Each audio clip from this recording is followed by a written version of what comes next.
자, 여러분, 우리는 구원의 확신을 가지고 있지요. 그죠?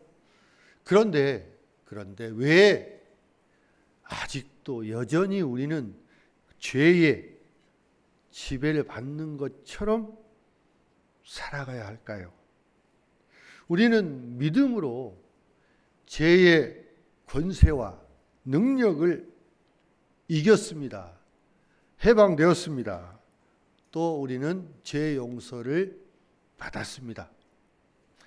자, 죄에서는 해방되었지만 우리는 여전히 죄를 짓고자 하는 그 욕망이 남아 있어요.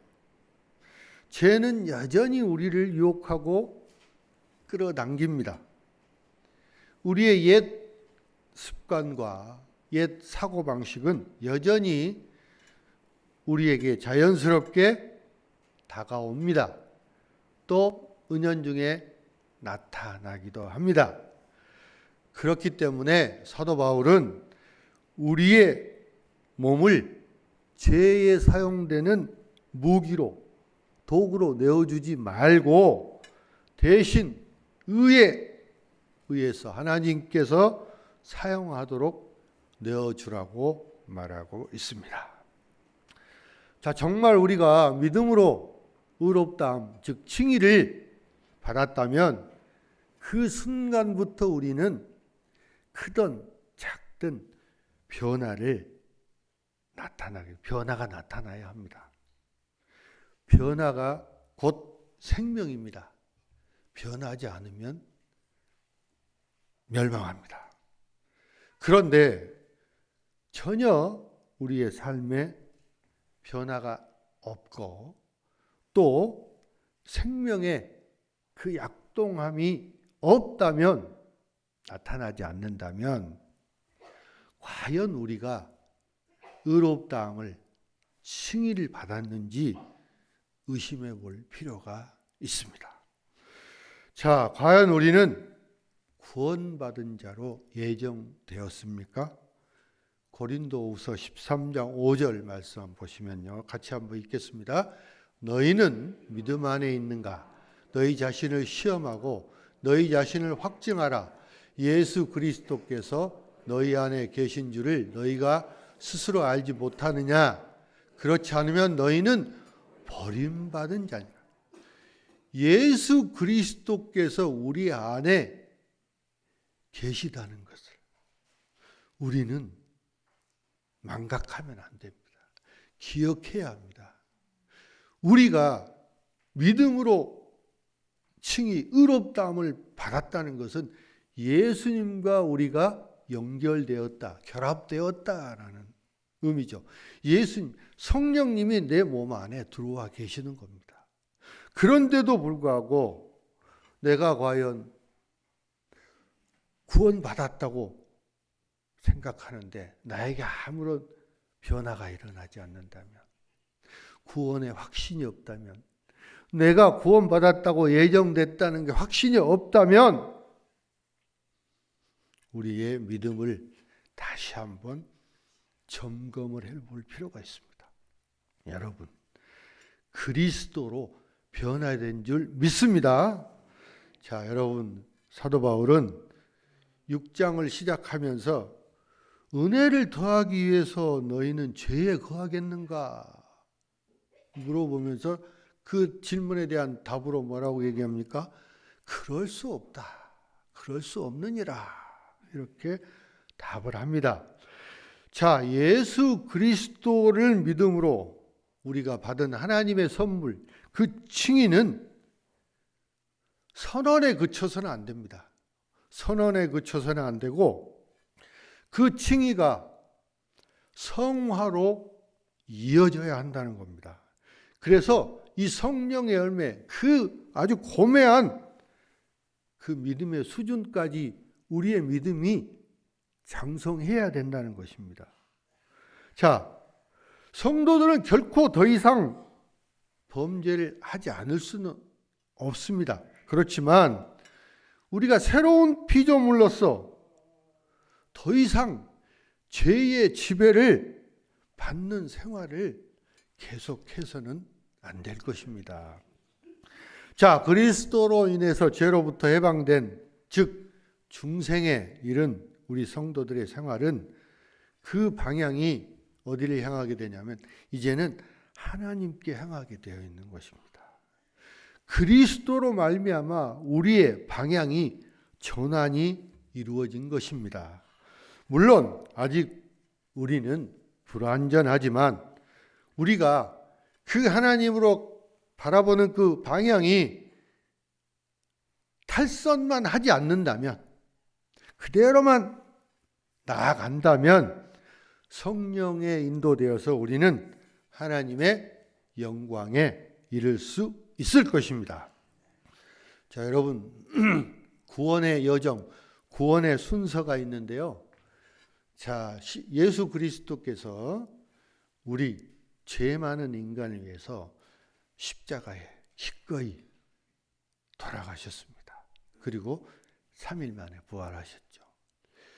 이 예수님의 십자가 그 희생으로 말미암아서 모든 사람은 죄 용서를 받았습니다. 이게 바로 선행은총입니다. 누구에게나 다 예수님이 희생으로 인해서 죄가 용서를 받았다는 보편적 은혜, 보편적 은총이라고 합니다. 하지만 이 선행적 은혜로서 인간의 구원이 완성되는 것은 결코 아닙니다. 그러한 은혜의 역할은 우리가 죄를 깨닫고 회개해서 그리스도의 십자가 구원으로 나아가게 하는 것입니다. 자, 칭의, 즉 의롭다 하는 것과 거듭남, 그 중생은 거의 동시에 일어나지만 순서로 보면은 칭의가 먼저고 중생이 따라오는 것입니다. 죄인인 인간이 그리스도의 공로로 죄 사함을 받고 오직 믿음에 의해 의롭다 하심을 받는 것이 바로 이 구원의 핵심입니다. 자, 회심을 통해서 중생과 성령 체험이 그 가져오는 그 중요함을 사도 바울은 강조하고 있습니다. 회심, 즉 회개의 역사가 실제 우리의 삶에서 놀라운 변화를 나타냅니다. 자, 루터는, 종교개혁을 한 루터는 구원론의 핵심을 믿음과 칭의로 보았습니다. 그리고 장로교를 창시한 칼빈은 거기에다가 하나님의 주권과 예정서를 더하였습니다. 그런데 우리 성결교와 감리교의 창시자인 웨슬리 목사님께서는 칭의보다는 중생 그리고 성화에 더 구원론에 그 관심을 두고 있습니다. 자, 칭의는 구원의 기초이고 죄사함과 하나님의 사랑의 근원에 대한 그런 관계적인 변화입니다. 하지만 동시에 하나님의 생명, 즉 영생을 누리게 되는 성령으로 말미암는 중생이 일어나게 되는 것입니다. 따라서 구원론의 초점이 성령의 역사하심에 맞춰져 있습니다. 나아가서 그 실제적인 변화의 체험은 반드시 성령 안에서 성화의 그 변모된 삶을 통해서 완전한 구원으로 이어지는 것입니다. 자, 믿음으로 의롭다고 하는 칭의 그리고 그 이후에 중생, 이거는 우리가 영적으로 다시 태어난 걸 말합니다. 즉 메시아적으로 회복되는 것이죠. 예수님을 믿음으로 구원을 받아 영적 새 사람으로 거듭난 것입니다. 우리가 새로운 피조물이 된 것이죠. 자, 우리가 중생하게 되면 어떤 결과가 나타날까요? 우리는 신분이 변하게 됩니다. 즉 우리의 생활이 변화되는 것입니다. 자, 그러면 중생 중생과 세례는 어떤 관계일까요? 중생과 세례는 뭐 같다고 보는 그런 학설도 있지만 중생 이후에 세례가 나타나게 되는데요. 세례는 옛 사람을 죽이고 새 사람이 되는 것입니다. 즉 세례는 예수님과 연합되는 하나의 수단이고 하나의 징표입니다. 상징입니다. 그래서 우리는 성령 세례를 통해서 예수님과 결합되게 되는 것입니다. 그래서 세례를 받을 때는 내가 중생에 대한 확신이 있을 때 세례를 받아야 되는 것입니다. 그 이후에 이제 우리는 성화의 단계로 넘어가게 되는데, 자, 로마서 5장까지는 중생, 칭의에 대해서 얘기를 하고 있고요. 6장부터는 성화에 대해서 얘기를 하고 있습니다. 자, 성화는 구원의 완성입니다. 성화는 그리스도 안에 있는 마음과 정신이고 하나님의 본성에 참여하는 것입니다. 하나님의 형상을 갱신하고 회복하는 것이 바로 성화, 성결입니다. 성화는 죄에 오염된 그 인간이 그 오염으로부터 해방돼서 하나님의 형상, 즉 그리스도의 모습으로 점차적으로 닮아가는 것입니다. 그래서 참된 구원은 우리가 그 하나님의 형상을 회복하고 온전한 분량, 충만한 그리스도의 장성한 분량까지 우리가 성장하고 성숙해 나가는 과정을 말합니다. 이것도 아주 중생보다 더욱더 큰 변화가 나타나게 되는 것입니다. 자, 여러분, 그 중생은 우리의 자범죄가 용서를 받고 새롭게 거듭나는, 태어나는 것입니다. 근데 성화는 우리의 원죄까지도 용서받고 원죄까지 해결이 됩니다. 그래서 완전한 구원에 이르는 것이 바로 성화 단계입니다. 자, 이 성화는 천주교에서는 성화는 죽은 이후에, 즉 죽은 다음에 연옥에 갔다가 다시 성화된다, 뭐 성결이 된다 이렇게 얘기를 하고 있어요. 그리고 칼빈이 얘기하는 그 장로교에서는 사람이 죽을 때 성화, 성결이 이른다라고 얘기합니다. 근데 우리 성결교, 감리교 쪽에서는 살아있을 때도 우리가 성화될 수 있다, 성결에 이를 수 있다 이렇게 얘기를 하고, 웨슬리 목사님은 38살에 성화를 경험을 하셨습니다. 자, 성화로는 바로 우리 그리스도인의 완전을 얘기합니다. 성화를 통해서 우리는 완전한 그리스도인이 되는 것입니다. 오늘 설교 제목이 완전한 그리스도인입니다. 자, 완전한 자가 바로 성화의 목표인데요. 성경에 나오는 완전한 자는 누가 있냐면 노아가 있습니다. 노아는 창세기 9장에 노아는 당대의 의인이요 또 완전한 자라 하나님과 동행하였다 말씀하고 있어요. 완전한 자, 완전히 의로운 자라는 거죠. 노아는. 그래서 홍수로 인해서 모든 인류가 멸망이 됐는데 노아와 그 자녀들만 8명만 살아남게 되는 것이죠. 그 다음에 창세기 17장 1절 말씀에는 아브라함이 나옵니다. 아브라함이 99세 때 내 앞에서 행하여 완전하라 이렇게 말씀 하나님이 하시죠. 99세 때 아브라함은 완전한 자가 된 거죠. 그래서 175세까지 살다가 죽었습니다. 자, 성화는 하나님의 은혜의 역사임과 동시에 우리가 거기에 응답하고 참여가 필요한 것입니다.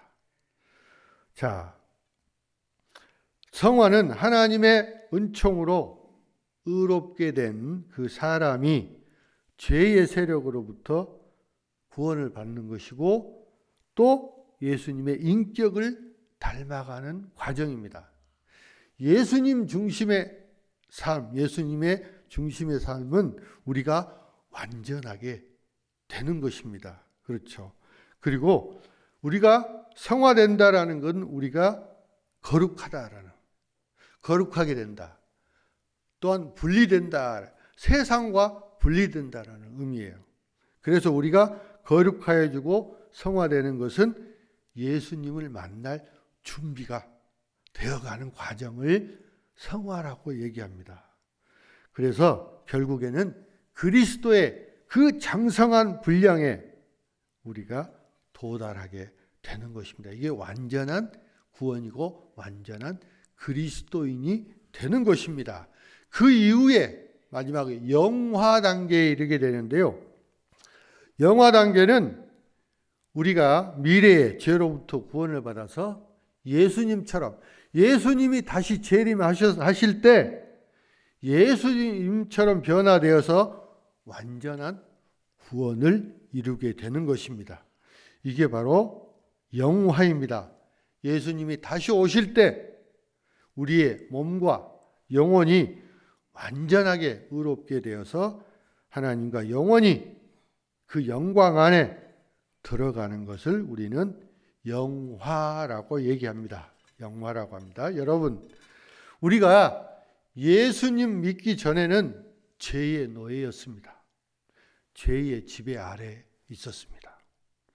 우리는 삶에서 죄를 이길 힘이 없었습니다. 하나님께서는 우리를 의롭다고 선언해 주셨습니다.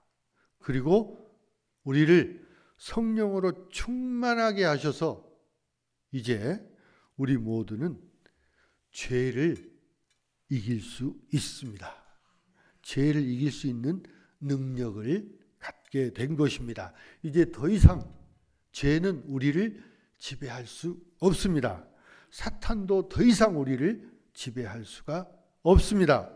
우리가 예수님을 믿기 전과 믿는 후에는 어떻게 달라졌을까요?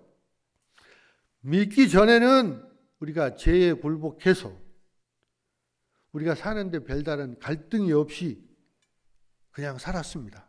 그러나 믿은 후에는 새로운 주인이 우리를 지배하게 됐고 그로 인해서 옛 주인인 이 죄가 우리를 매우 괴롭힙니다. 그래서 많은 심한 갈등이 나타나게 되는데 이것이 바로 영적 싸움, 영적 전쟁인 것입니다.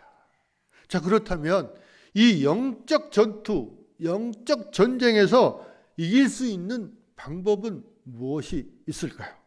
첫 번째, 죄가 우리 안에서 군림하지 못하게 해야 합니다. 자, 로마서 6장 12절 말씀 같이 한번 읽겠습니다. 그러므로 너희는 죄가 몸의 사욕에 순종하지 말고. 자, 이 명령은 바로 복음에 기초하고 있습니다. 예수님은 죄에 대하여 죽으시고 하나님에 대해 살아가십니다. 우리는 그분과 연합되어 있습니다. 우리는 또한 명령을 받았습니다. 죄가 내 안에 지배하도록 내버려 두지 말라. 즉, 죄가 우리의 주인이 되어서 우리를 좌지우지하게 하지 말라. 명령을 받았습니다. 자, 불신자들이 선을 많이 행하고 노력을 많이 해서 겉으로 보기에는 아주 선하고 도덕적인 사람처럼 보일 수는 있습니다. 하지만 그것은 마치 돼지에게 턱시도를 입히는 것과 똑같습니다. 잠시 동안은 보기가 좋을지 모르지만 돼지의 그 본성은 바뀌지 않습니다. 돼지는 눈앞에 보이는 그 진흙구덩이에 너무나 쉽게 빠져 들어갈 것입니다. 그 유혹을 이겨내려면 돼지는 완전히 새로운 본성을 가져야 돼요. 바뀌어야 됩니다. 그런데 그 유혹을 이기지 못하고 쉽게 빠져들어가는 것입니다. 그래서 우리 그리스도인도 마찬가지로 우리의 마음의 그 유혹을 다 뿌리치고 물리치고 이겨내고 그 유혹에 우리의 육체를 드러내지 않도록 그리스도에 대한 믿음을 통해서 우리가 죽음에서 살아나야 합니다. 자, 모든 그리스도인은 죄의 지배에서 해방되었습니다. 예수 그리스도의 부활의 능력이 바로 우리 안에 있는 것입니다.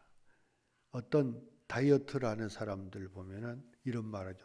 내가 전에는 약 130kg 나갔는데 다이어트를 해가지고 50kg까지 감량을 했습니다. 그리고 새 옷도 많이 샀어요. 이렇게 얘기합니다. 그 사람의 그 이전, 비포, 그 이후 애프터가 완전히 달라진 것이죠. 우리 그리스도인도 똑같습니다. 아담 안에 있을 때와 예수 그리스도 안에 있을 때 완전히 다른 겁니다. 예. 비포, 애프터 완전 다른 거죠.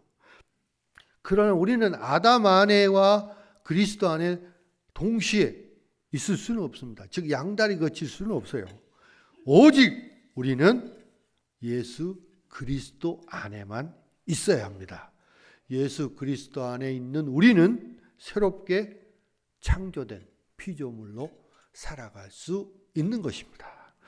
두 번째, 우리의 몸을 죄에 맡기지 말아야 합니다. 로마서 6장 13절 같이 보겠습니다. 또한 너희 지체를 불의의 무기로 내주지 말고 오직 너희 자신을 죽은 자 가운데서 다시 살아나신 자같이 하나님께 드리며 너의 지체를 의의 무기로 하나님께 드리라. 아멘. 우리의 몸을 죄에 내어주지 말라는 거예요. 거부하고 저항해야 한다는 겁니다. 예. 그럼 어떻게 저항을 해야 할까요? 예. 자, 내 지체를, 내 몸을 죄에 내어주어서는 안 됩니다. 단호하게 거부해야 됩니다. 단호하게 저항해야 합니다. 자, 여러분, 집에 강도가 침입을 했어요. 그래서 그 강도하고 몸싸움을 하는데 그 강도가 흉기를 들었다고 합시다. 싸웠는데 강도가 그만 그 흉기를 놓쳐버렸어요. 그런데 그 칼을 주워가지고 다시 그 강도에게 준다면 어떨까요? 매우 어리석은 짓 아니겠습니까? 그렇죠? 자, 우리의 몸을 죄에게 불의의 무기로 내어주는 것이 얼마나 어리석은 건지 알 수가 있습니다. 여러분, 몸의 지체들을 죄에 내어주지 말아야 합니다. 자, 몸의 지체들은 무엇을 말합니까? 우리의 손, 손가락, 눈, 귀, 입술, 입, 다리, 발가락, 허리, 모든 것들이 다 우리의 몸의 지체가 되는 것이죠. 그런데 이 몸의 지체들을 죄에 내어주지 말라는 겁니다. 죄의 무기로 내어주지 말라는 거예요. 죄의 그 무기, 불의의 무기로 우리의 지체를 내어주면 안 된다는 겁니다. 자, 우리의 그 지체를 하나님께 내어드리고 의의 무기로 하나님께 드려야 하는 것입니다. 그리고 세 번째, 우리의 몸을 하나님께 맡기셔야 합니다. 로마서 6장 13절 다시 한번 보겠습니다. 또한 너희 지체를 불의의 무기로 죄에게 내주지 말고 오직 너희 자신을 죽은 자 가운데서 다시 살아난 자 같이 하나님께 드리며 너희 지체를 의의 무기로 하나님께 드리라. 아멘. 우리의 몸을 하나님께 맡기는 것입니다. 우리의 몸을 하나님께 드리고 더 나아가기에 힘써야 합니다. 하나님은 그러면 왜 우리의 몸을 원하실까요? 왜 하나님은 우리의 몸에 관심이 있으실까요? 왜냐하면 우리의 몸은 하나님의 영광을 위해서 창조되었기 때문입니다. 자, 우리의 눈이 보지 말아야 될 것을 보고 있지는 않습니까? 우리의 귀는 어떻습니까? 험담이나 비방, 허풍, 거짓, 이런 것들, 음담패설, 이런 것들에 귀 기울이고 있지는 않습니까? 우리의 입술은 어떻습니까? 우리의 입술은 욕설을 하거나 화를 내거나 원망을 쏟아붓거나 하고 있지는 않습니까? 우리의 입술을 하나님께 맡기고 있습니까? 우리의 팔은 어떻습니까? 하나님께 맡기고 있습니까? 아니면 그냥 세상의 재물을 다 움켜쥐려고 막 애를 쓰고 있습니까? 우리의 발은 어떻습니까? 우리의 발이 하나님께 순종하고 있습니까? 아니면 우리가 가지 말아야 할 곳을 끊임없이 우리는 우리의 발걸음을 옮기고 있습니까? 자, 우리의 입은 하나님께 영광 돌리기 위해서 우리의 몸이 창조되었기 때문에 우리의 입은 어디에 사용이 돼야 됩니까? 하나님을 찬양해야 되죠. 하나님을 찬양해야 되고요. 그리고 하나님의 진리를 전하는 데 사용돼야 합니다. 우리의 귀는 어떻습니까? 하나님의 말씀을 듣기 위해서 필요한 것입니다. 그리고 다른 사람의 아픔을 듣기 위해서 우리가 귀가 필요한 것입니다. 자, 우리의 몸은 하나님의 나라의 도구가 되도록 창조되었습니다. 자, 하나님이 내 몸에 관심을 두신 이유는 바로 하나님이 나를 사랑하시기 때문입니다. 하나님이 나를 창조하셨고 또 나의 기쁨이 곧 하나님의 기쁨이기 때문에 그렇습니다. 내 안에 더 깊은 행복과 기쁨이 넘치기를 하나님은 원하십니다. 바로 그분이 하나님이 내 몸을 원하시는 이유입니다. 우리의 몸을 어떻게 하죠? 하나님께 드려야 할 이유입니다. 자, 네 번째, 은혜의 힘을 깨달아야 됩니다. 로마서 6장 14절 같이 읽겠습니다. 제가 너희를 주장하게 못하라니 이는 너희가 법 아래 있지 아니하고 은혜 아래 있음이라. 자, 우리는 복음을 기억을 했습니다. 죄에 우리의 몸을 내어주기를 완강히 거부했습니다. 우리의 몸을 하나님께 드렸습니다. 그럼 무엇이 이제 남았습니까? 여러분 기억하십시오. 우리는 율법 아래에 있는 것이 아니고 하나님의 은혜 아래에 있는 것입니다. 하나님과의 그런 은혜로운 관계를 통해서 우리가 진정으로 변화되고 새로운 능력을 받게 되는 것입니다. 율법은 헛되었지만 은혜는 열매를 맺습니다. 율법은 구원할 수 없지만 예수님의 은혜는 강력하게 우리를 온전하게 구원에 이르게 하십니다. 여러분, 이 사실을 반드시 기억하시기 바랍니다. 자, 오랫동안에 독신으로 지내던 어떤 나이 많은 남성이 예쁜 여성하고 결혼을 했습니다. 그런데 그 결혼하고 나서 자기가 그동안에 가지고 있던 모든 짐들을 다 짊어지고 같이 이제 새로운 보금자리로 들어갔어요.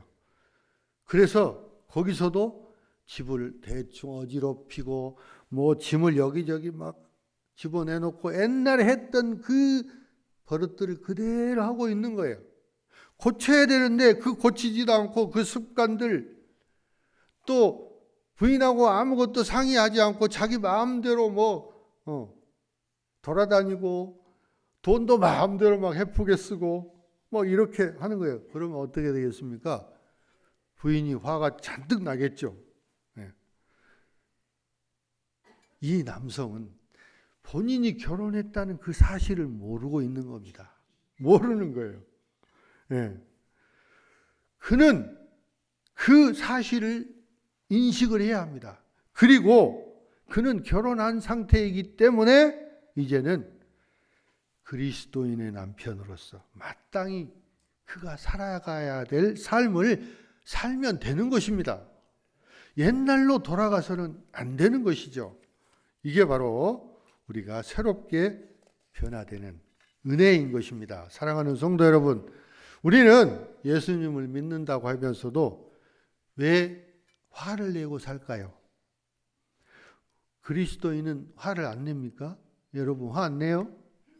화 내시죠? 왜 화를 냅니까? 왜 화를 냈죠?